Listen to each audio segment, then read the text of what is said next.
Өмүрбек Текебаевга кол салгандардын бири кармалды. Бул туурасында Бишкек шаардык милициясынан билдиришти. Маалыматка караганда 23 жаштагы ЭИ аттуу жаран кармалган. Ал Текебаевдин тартып алган буюм тайымдарын кош өткөрүп берген.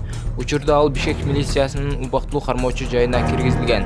Кылмыштардын жана жоруктардын бирдиктүү рейстерине катталып, кылмыш иши козголду. Кол салгандардын башкаларын издөө иштери уланууда. Өмүрбек Текебаевга кол салгандарды издеп жатканын Ички иштер министрлиги билдирди. Маалыматка караганда Өмүрбек Текебаевга кол салуу фактысы боюнча зарыл болгон бардык ыкчам тергөө иш-чараларды милиция жүргүзүүдө.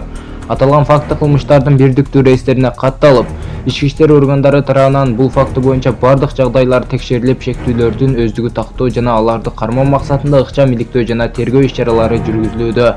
Милиция кызматкерлери тарабынан бул кылмыштын бетин изин суутпай ачуу үчүн масштабдуу ыкчам иштер жүргүзүлүүдө.